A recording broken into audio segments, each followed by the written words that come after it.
Now it's up to the subconscious. Thanks, Naseem, for spending time explaining the BPs.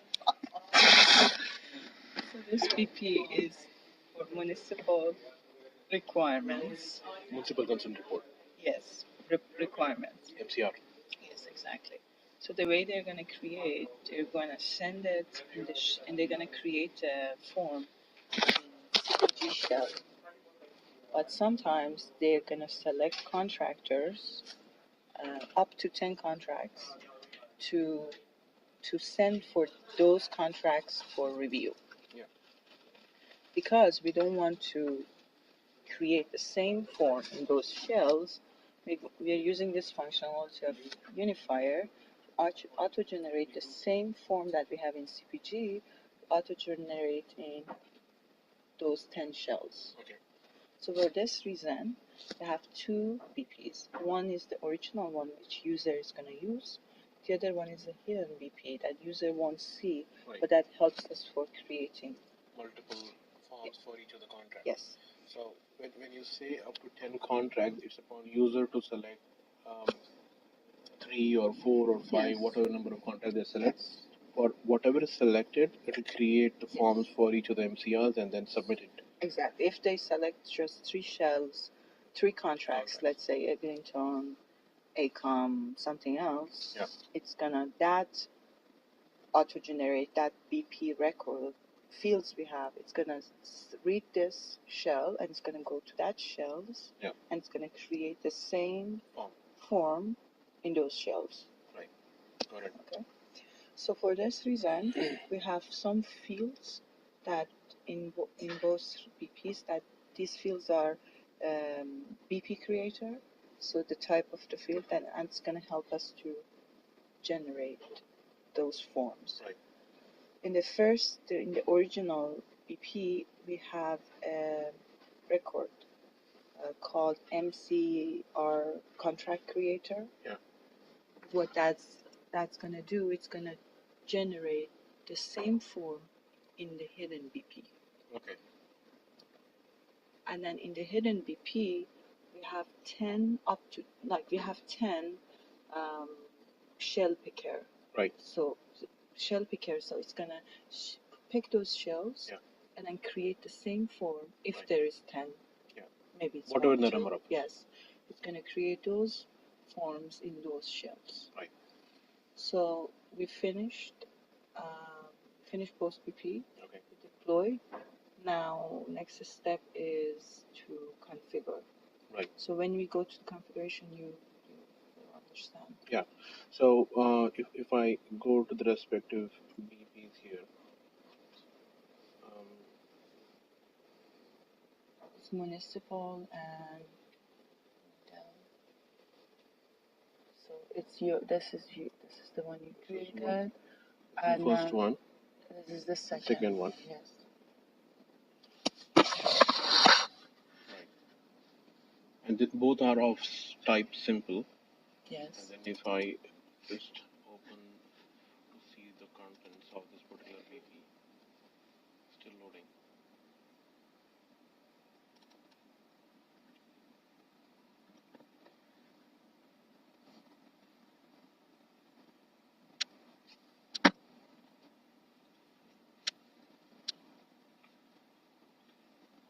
MD. So that's the general page. Then you have upper forms here. Oh yeah. Okay. So it's a general general properties wherein you can have select your status and then deploy and check what it is. Right now it's deployed.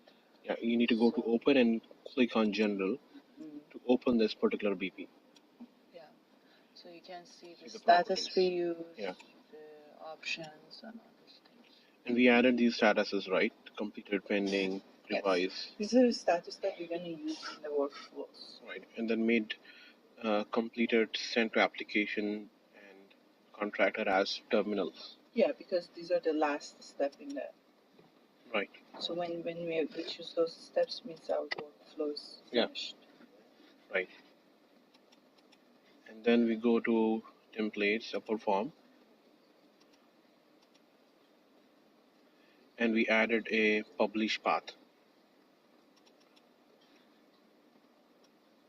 publish. What is the functionality of publish path? Publish path is going to create a folder of every. It's kind of like SharePoint. Okay. So it's going to create. If you go to the user interface, there is a place for. It says document manager. So it's going to create the same record that user creates. It's going to create a folder with Okay. all the forms. yes. Then we go to the performs, and we created the first create form, and we added the blocks.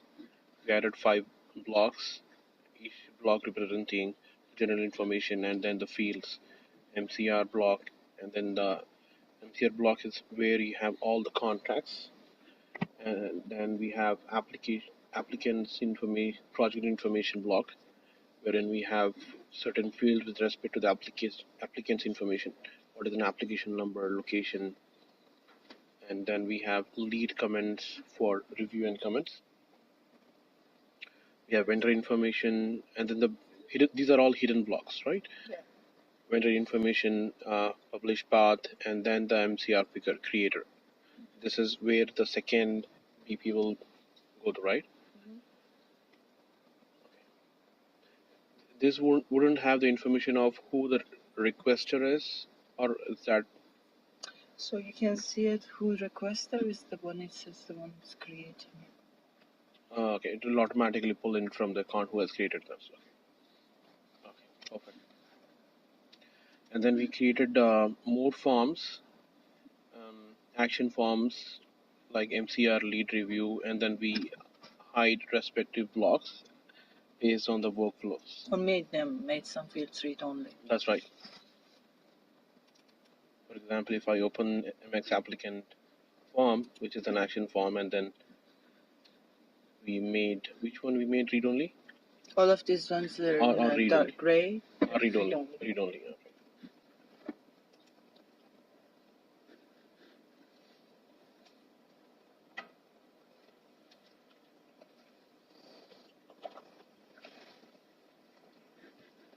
Moving on to workflows, we created 2 workflows. One is main MCR workflow, and second is a contract MCR workflow. So the main workflow will have creation step, and then it goes to analyst officer, and then it goes to manager for approval.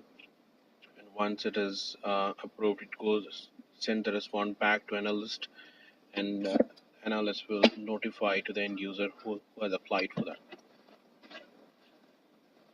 Right?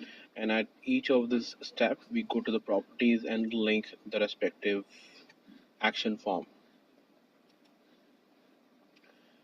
Moving on to MCR workflow BP workflow. Then in case if they want to send, if this is going to go to contractor, so if we select those contracts, they're going to use, so in the shell, it's going to work this workflow. And in the CPG, it's going to be the other one. Yeah. I see. Got it. And then for each of the steps, we do the same thing. We link it to the form, right? Yes.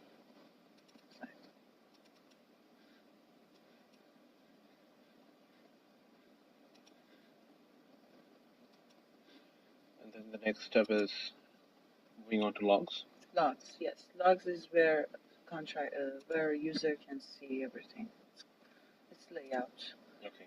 We put the fields that how they want, how to be sorted.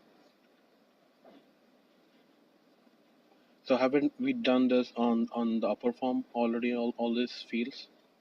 Yes. So everything that's here and then all the existing forms that we have in the upper form, it's going to show up in a list, and we just pick some of them right now. But maybe user wants something else, then we can change for them. I see. Okay.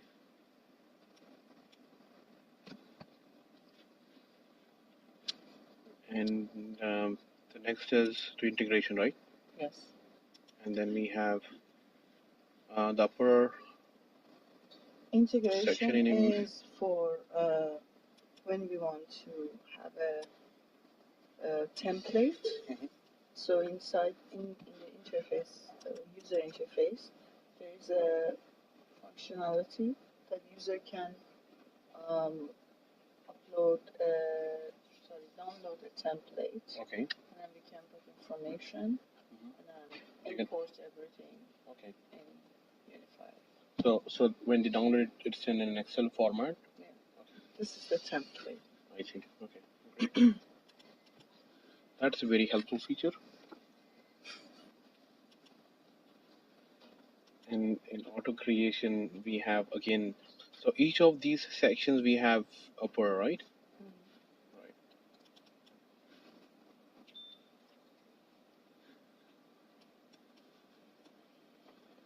So in auto creation upper properties, we have the trigger element is the main contract creator.